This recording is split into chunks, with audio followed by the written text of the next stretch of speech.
Geez, I feel like a lot of people touched on actually some of the questions I had, but I'm not addressing these specifically to you, but maybe to a lot of the speakers here today, and which is, I guess I view my career path has been kind of carved out basically on nurturing talent and auteurs, specifically in feature films, and so I've been trying to. And this has been so helpful. I really have loved this conversation today. Where you see the future of feature films? I mean, because I know that that's the sort of everyone's kind of trying to kick it in the dust at the moment. It seems like in this conversation, but where you see it intersecting, and I feel like what you just showed was a great way of envisioning different ways to work. But I feel like for me, sometimes like the docu stuff, there's an obvious social media campaign that sometimes really works well with the web, but with more auteur-driven narratives that there isn't really, you kind of have to go through the Sundances and the validation, and sometimes like this group here, the Wong Fu people, it's great, like they could create that feature film that will connect directly with its audience, and I think that's really exciting. But it seems also a lot of this is that none of the longer feature-length film, I mean just the pure length of it, 90 minutes or more, that it's going to inevitably, I think, have a smaller audience, and younger audiences don't seem to be embracing it in the way that, I mean, how can we change that? That's, I guess, my question. And so. Why are you making feature films, Musa? I like them. I mean, it's interesting because like the film Valley of Saints, around which we made that Facebook game, is very. A lot of people called it poetic, which means it's a little slow, And so I like that, and I want, it is a auteur-driven whatever film, and so I do think that I'm trying to interact or engage both mediums in a way that makes sense for each of them, and for me, and making films that make sense in the place that they're made and what they're about. So.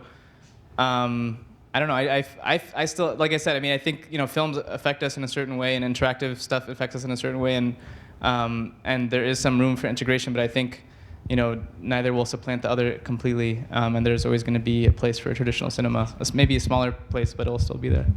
And I just, in a larger picture, this is going on with book publishing as well, right? So what's going to happen? The book is not going away, but it might be different ways that we. Consume it. So maybe we have special books that are artifacts and they're archived. Maybe we have books that we just listen to just once and that's it.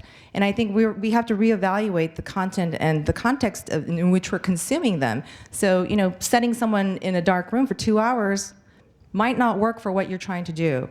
And so there are these different ways. It doesn't mean don't do that. It just means know your audience, and then there are all these other ways to figure out, is there another distribution, or is there another media that I could be working with? The second thing I just want to add is that I also see a parallel with the slow food and the slow money movement. And, you want to call it slow stories, slow content. Yay, I just named it here. But I think we're not talking about, forgetting the past or, the kids taking over. We're talking about everybody taking a step back and saying, no, I actually do care about where I put my money. I do care about what I eat. So do you care about what you read and who the author was and how they got their money? Then, this is where it's going to come from. And I firmly believe this is, we're talking about, huge conflicts that are going to come from the breakdown of hierarchies. And slow money and slow food, it's already happening. So let's start it now. Sorry, I was just going to say that we haven't mentioned OTT or over-the-top services, because I do think that that's kind of where the future is for feature films. We know that Netflix is now purchasing, they're trying to get their content library up. Amazon's doing that. YouTube is even doing that. So I think you're absolutely right. We have time for maybe one or two more thoughts. Are there? I have one question I wanted to ask you guys, actually, and it's, there's a lot of terms that have come up: participation, engagement, interaction. If you asked us to think about those terms 20 years ago, you'd say those are all very political acts, radical acts, perhaps. But if you look at those terms today, they're actually acts of consumption, their acts of buying and interacting with products. And so where's the line? Because they could be seen in two very different contexts, and maybe they're actually the same act at the same time, but I want to get both of your thoughts about these terms because they've changed a lot, and they're kind of at the core of what you've both been talking about.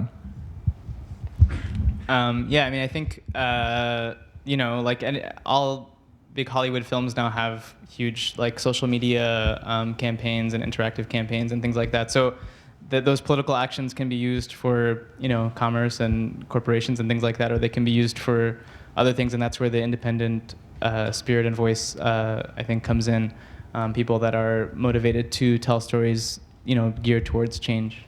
So yeah, I mean, I think it's just depending on, how the storyteller directs the audience and what what direction and what do they set them up for in that consumption space. I'm going to go totally commercial and say engagement is how many click-throughs and likes and retweets you got, and that's what's being measured. And we have a deeper definition of what engagement is. And so let's run with that, because getting however many fans and likes, sure, maybe someone will give you more money for that because they say, okay, we can quantify that. But if you're talking about, well, you just experience this and now you're going to actually act in the real world, right? We're all about just not online and on screen, but offline and in real life. We can define these new types of engagement. I mean, what Musa is doing with taking the photographs, this has been going on, but he has a very specific agenda and kind of a community that he wants to connect, and he made it up, right? Did you make it up? The game? Yeah. I mean, me and my friends, yeah. Yeah, he just made it up. So I think engagement, if these engagement definitions that the commercial world is giving you is not working for you, like I can't get enough fans, I can't get enough retweets, don't worry about that. Figure out a different level and definition and measurement of engagement that's going to really impact what you're doing. Well, Musa and Rana, thank you so much. Thank you.